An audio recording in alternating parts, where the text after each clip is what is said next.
those different voices, if you felt like those are different voices, and I don't know if your makeup for your friends are like that, but like, yo, how do you deal with that?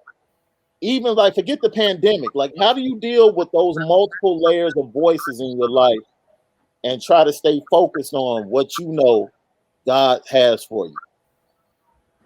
This is where I talked about this with one of my friends not too long ago about godly self-care, Mm, and it's literally about knowing how to take care of your soul in the midst of just a lot of like draining entities like your friends, school, all the stuff that's like causing you to exert energy. yeah. So, with all these different voices, like people who are Christian but don't care to really be holy and righteous, the ones who are overly holy, the ones who are in the streets, like all these voices, all this feedback and stuff. After all of that, like you really just have to come away from it, and I hate to say it, but like schedule time with just you and God, where you're measuring what you're hearing from all these people against like what you know to be true.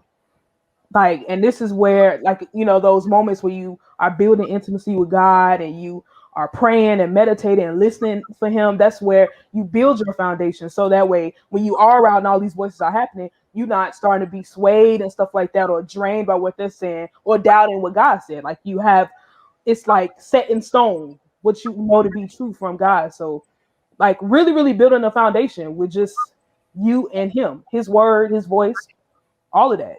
I'm still learning now how to do that. Like, stay true to what I know from God. And when I hear all these other voices, just, eat the meat, spit out the bone.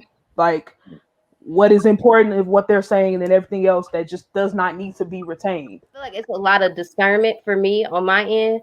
Um, a lot of it, when I'm not sure, I will consult God. Like, it's just literally like, I don't know. Like, I don't know what to do. Like, I'm stuck. Like, is this? Or if I'm questioning it, then I'm consulting God about it, and I'm just listening, because at this point is, if I'm questioning in myself that I don't know, I feel Mm-hmm. like I have to go to someone where I feel like who does know. And I feel like that only option for me is God. So when I don't know, it's like, all right. Sometimes it takes like a while for me to click and get it, but it's like I'm adamant about it. Like, if I'm not sure, I have to be adamant enough to have that conversation with God and schedule that time out to know, like, okay, just to building that intimacy with God will allow me to him to be able to reveal the things that need to be shown in those friendships, or things that are being said that I need to retract or take away, or things like I that. have, like you said, a lot of group of mixed friends, and I wouldn't dare,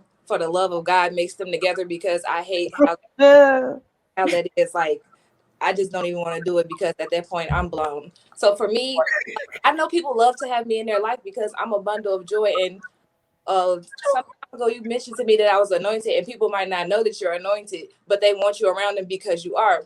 And so you have to learn how to protect your anointing and keep it sacred, because it's not something that, not that it shouldn't be shared with everybody, but you have to be careful of who you share with, because there are others who are envious of what you have.